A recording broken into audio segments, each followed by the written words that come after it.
Hey, how's it going? My name's Hussein the Brain, and welcome to our first fantasy basketball video. I've been playing fantasy basketball for over 5 years now, but just last year I got introduced to playing with category scoring as opposed to fantasy points.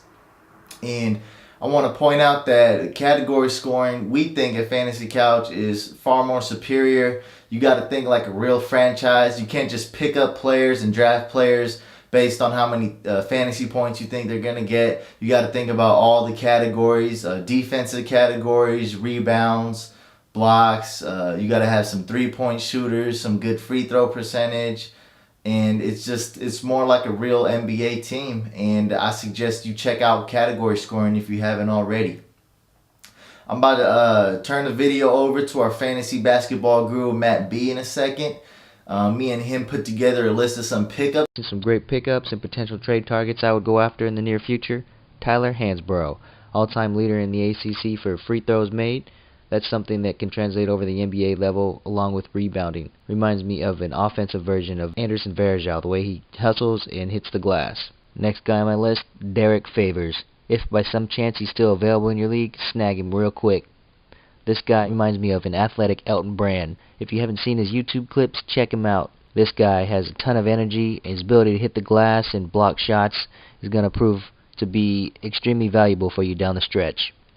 Shannon Brown, with the absence of Matt Barnes and the Lakers' knack for resting Kobe Bryant, Shannon Brown should see closer to 25-30 minutes a game. He shoots almost 42% from the three-point land, and he plays hard on defense, which results in steals and free throws made. Next guy up, Roddy Beaubois.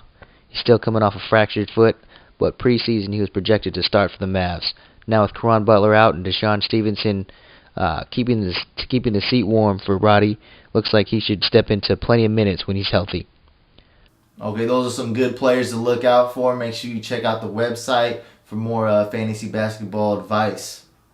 Now, I got some questions. I got some questions of my own, but also some email questions that I would like Matt B to answer right now on the video. Okay, the first question is, should I drop Daniel Gibson and pick up Kirk Heinrich? I'd say do it in a heartbeat. Booby's minutes are up and down, and his injury may have cost him his starting job. Too small for this league to be a starter, and with guys like Manny Harris, Ramon Sessions, Mo Williams in the backcourt, I don't see Booby being that much of an asset. Kirk Heinrich, John Wall can go down anytime. Kirk is that veteran asset that they look to pass the ball around and make clutch shots down the stretch. Okay, next question.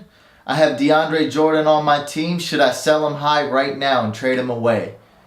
Okay, well, DeAndre Jordan is playing real good right now, but I think most of you would agree with me. He hasn't reached his peak potential yet.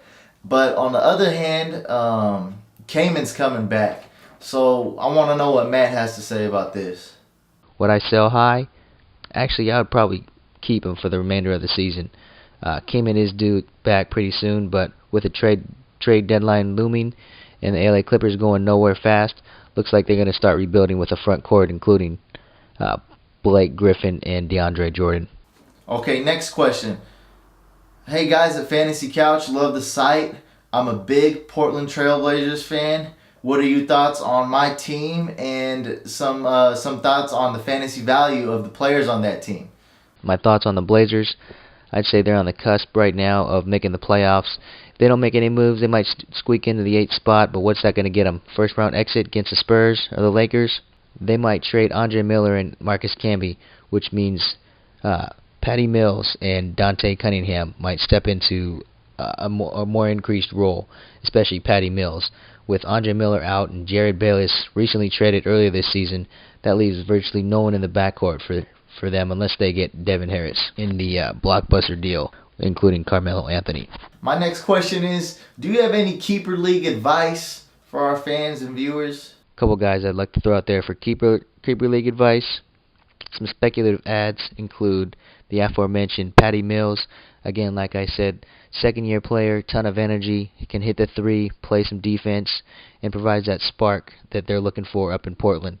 Gerald Henderson, a guy I definitely want to keep my eye on, especially in a keeper league. With Steven Jackson and DJ Augustine, basically the only guys safe under the new interim head coach, Paul Silas.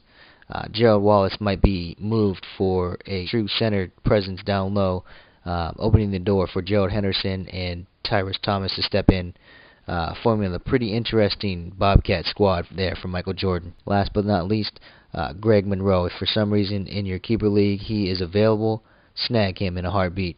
If not, I would throw out even potential fourth, maybe fifth round future draft picks for Greg Monroe. This guy's going to average close to a double-double with maybe a block and 3 or 4 assists a game. Thanks for tuning in. Make sure you check out the website, fantasycouch.com, and follow us on Twitter at fantasycouch. Peace.